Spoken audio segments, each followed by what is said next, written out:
Good morning, friends around the world.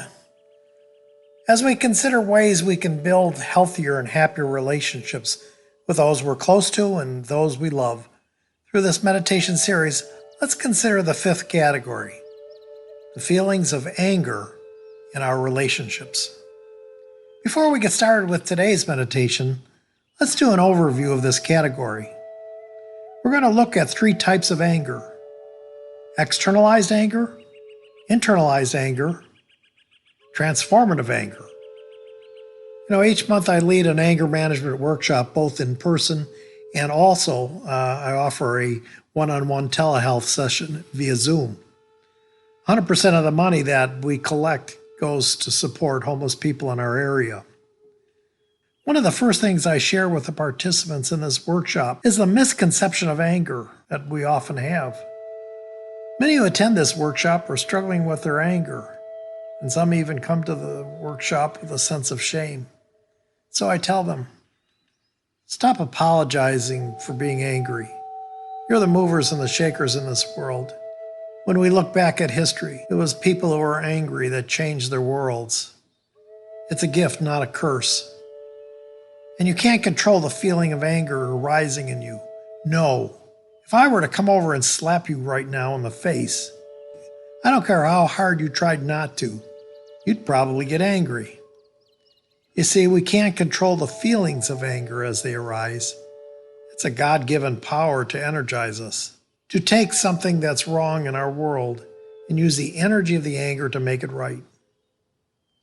That seems to dismantle the shame this emotion has caused and opens people's hearts and minds to use it in a positive, constructive way.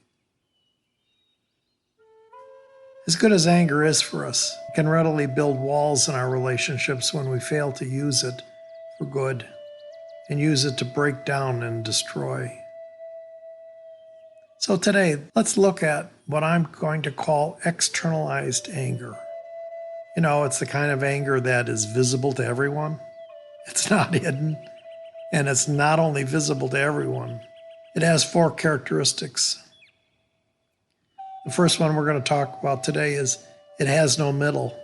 It's dualistic and often childlike. When I was 3 years old, I was outside and something got my attention. It was coming from my house. It smelled wonderful. So I ran in the side door and ran up the kitchen steps, and oh my, it smelled like heaven inside the kitchen. I looked at Mom as she looked at me and smiled, and I saw a platter of cookies on the windowsill over the kitchen sink. I looked at Mom and she said to me, "Would you like a cookie, Eddie? They're chocolate chip cookies. I made them especially for you." "Oh, yes, Mommy." I climbed up on the chair at the kitchen table, and Mom brought me a cookie with a half a glass of milk. I said to her, "I love you, Mommy." She smiled and told me she loved me too.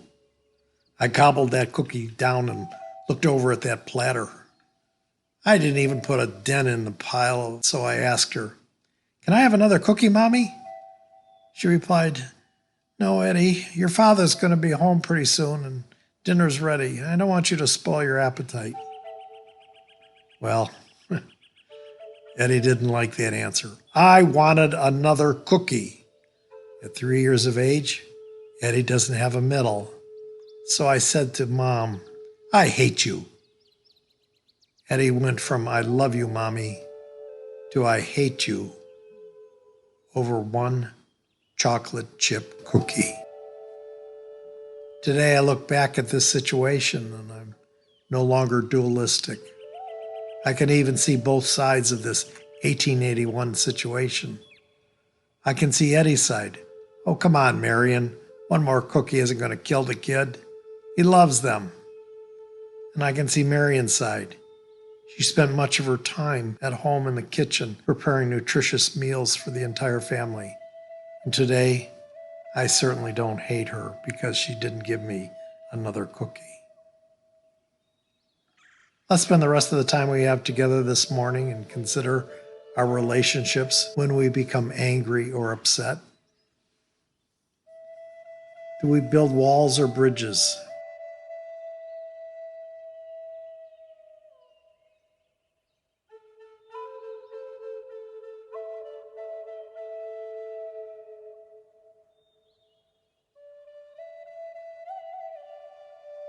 How can we shed our dualism and build bridges?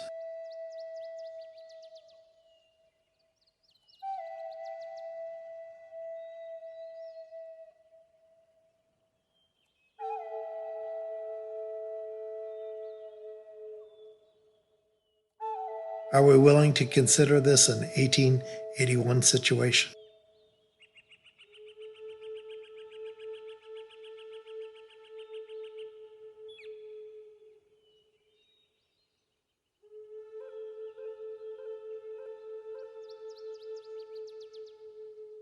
What is the best way for you to build a bridge after you've created a wall between the two of you?